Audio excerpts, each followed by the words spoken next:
The Congress won in the 2009 Lok Sabha elections 11.9 crore votes. 2019, 10 years later, you were 11.94 crores. The BJP in 2009 had 9 crore votes.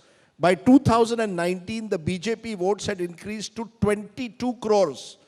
BJP goes from 9 crores to 22 crores, and you grow from 11.91 crores to 11.94 crores.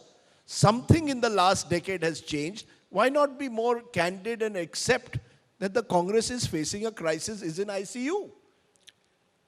I'm not denying that the Congress is facing difficulties.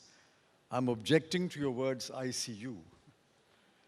I mean, that's a very damaging... How would you describe it then? If you don't want to use the word ICU, what's the word you would use? Our electoral prospects have dimmed over the last 2-3 years.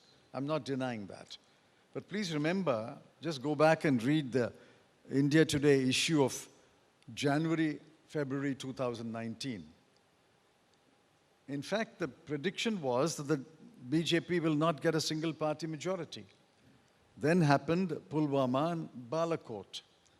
A terrorist attack was cynically manipulated by the BJP, you may say cleverly manipulated by the BJP, to trigger ethno-nationalism, which is why they swept the North Indian states. But that was not the position even in early January 2019.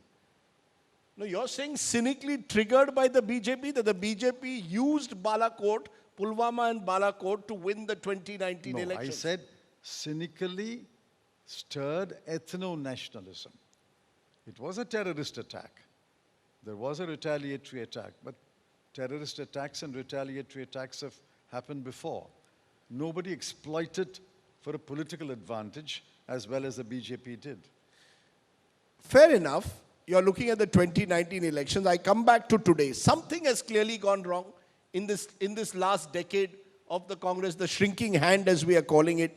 What is it? A G23 grouping as it is called. Many of them are your old colleagues, still your colleagues, party members who are saying the Congress needs a full-time president, needs organization elections, needs an elected working committee, needs to be much more battle ready. Do you agree with them? How can anyone disagree with basic principles like the party must have internal party elections, party bodies must be elected? Nobody can deny that. Even Mrs. Gandhi and Mr. Rahul Gandhi do not deny that. I may not agree with the manner in which my friends brought the debate in the open, but I think the basic issues were all agreed upon. In fact, when Mrs. Gandhi called about 18 of us to her home for a 5-hour session, everybody agreed that party elections must take place. There is no controversy, there is no difference of opinion on that. Because many thought that you would join the G23. Many said G23 would become G24. Mr. Chidambaram also would be part of it, because you have also, as you are now accepting, raising these concerns, you need a full-time president, need organization elections, can't have a nominated culture, and yet nothing changes. The fact is, Mrs. Gandhi is still your interim president for the last 2 years. I didn't know that my friends were planning to write a letter. I would have advised them not to write a letter, but to seek an appointment, which is what we did on the second occasion. When there was some thought about writing another letter, I said, don't do that mistake. You seek an appointment. And I think Mr. Azad sought an appointment, and we got that meeting with Mrs. Gandhi for 5 hours. So I don't think the party leadership is unresponsive to requests for meetings. But the issues are more complicated than that. The pandemic sets back the calendar. The elections have set back the calendar by a few months.